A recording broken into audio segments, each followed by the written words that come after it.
Oh my God! Ang bilis ko naman makakuha ng 30,000 pesos.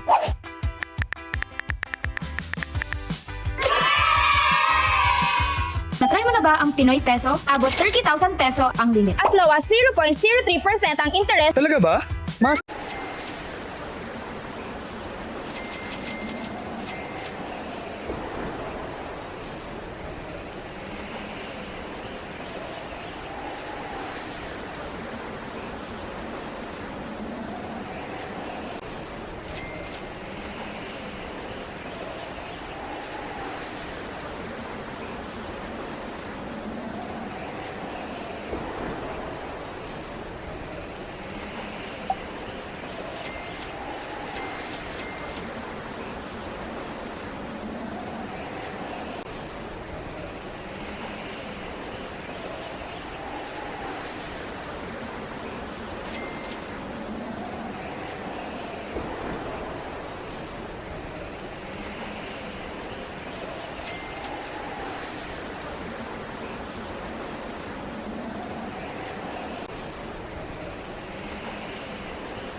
Dapat ko nang bayaran ang tuition ng anak ko. Pero wala pa ang sahod ko.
Nahiram ako ng 30,000 pesos for 6 months. 4,000 pesos ang interest na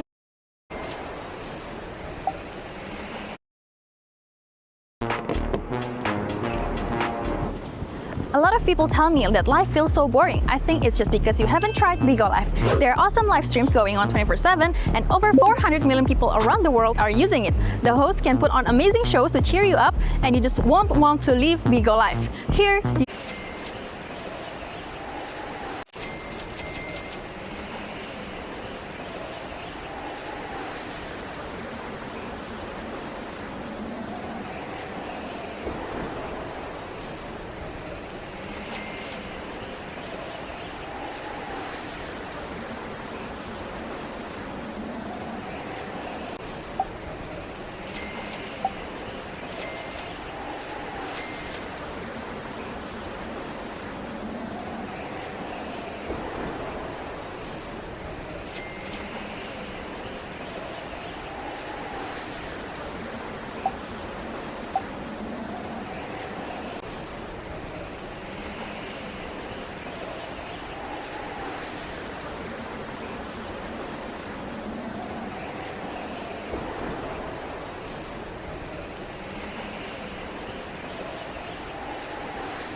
Love trip. Uy, Ben, anong ginagawa mo? Ha? Wala, nakikipag-chat sa mga kaibigan ko. Bakit ang dami kong naririnig na boses tapos ikaw lang yung mag-isa na nag-chat? Gamit ko kasi yung hiya. Hindi ka lang naglalaro, pwede ka bang kumita ng dagdag kita. Walang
Ito gawin natin.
Ang astig! Naka-ano ka pa na hanggang 50,000 pesos! Nag-apply ako ng 50,000 sa Pesa Kwento gamit ang isang valid ID at agad itong na-approve. Walang hidden charges at kung magkano ang in-apply mo, yun din ang perang matatang...